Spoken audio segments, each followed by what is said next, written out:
এরকম ওয়াজ আমি আমার জীবনেও শুনি নাই। সারা রাত মোবাইল টিপে সকাল থেকে মোবাইলের মাঝে চার্জ নাই, মোবাইলের মাঝে চার্জ নাই। এবার মাইকিং চলে সকাল 8টা থেকে বিকাল 4টা পর্যন্ত কারেন্ট থাকবে।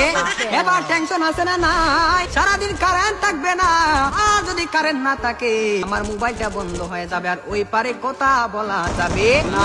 এবার ওই পার থেকে রাগ করবে কি করবে না। এবার যখন বিকাল 4টা বেজে গেল, এই মাত্র কারেন্ট আসলো আর মোবাইলটা চার্জে লাগাইয়েই টিপানো আরম্ভ। এবার মেসেজ করে হাই, এবার গিয়ে দেখে ওই পার থেকে ব্লক করে দিছে।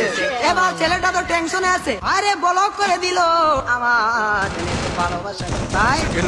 এবার 2 দিন পরে ব্লকটা খুললো, 2 দিন পরে ব্লকটা খুললো। এই 2 দিনের মাঝে ছেলেটার আরেকটা হয়ে গেছে, আরেকটা হয়ে গেছে। এবার মেয়েটা বলে তোমার সাথে আমি পালিয়ে যাবো, আমাদের বাড়িতে মানবে না, চলো আমরা পালিয়ে যাই। আমি রাগ করেছিলাম, আমার রাগ তুমি কেন ভাঙ্গাও না। আর ছেলেটা রাগ কি ভাঙ্গাবে, এই 2 দিনের মাঝে আর একটা কপালের মাঝে দুইটা গেছে।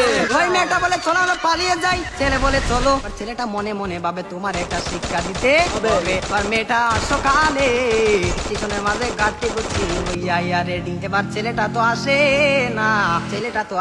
না, আর মেয়েটা বাড়িতে কি যাবে, বাড়ির মাঝে 3 হাত লম্বা একটা চিঠি দিয়া পাইছে। পাশের গ্রামের রফিক মিয়ার সাথে পালিয়ে যাবে, বাড়িতে চিঠি দিয়ে যায়। আর বাড়িতে মাঝে কোনদিন আসবো না, তার নয় কার না, কোনদিন বাড়ির মাঝে আসবো না। আমি চলে গেলাম পাশের গ্রামের রফিক মিয়ার সাথে, আর রফিক মিয়া তো আসে না,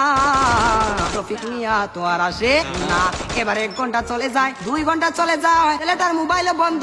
মেয়েটা তো আর বুঝার বাকি হলো না, আমাকে চলে গেল ছাড়িয়ে, আমাকে ফাঁকি দিল, এখন তো মরা ছাড়া কোনো উপায় নেই। পরের দিন সকালে মাইকের মাঝে আওয়াজ শোনা যায়, সকলে পড়ি ইন্না লিল্লাহি ওয়া ইন্না ইলাইহি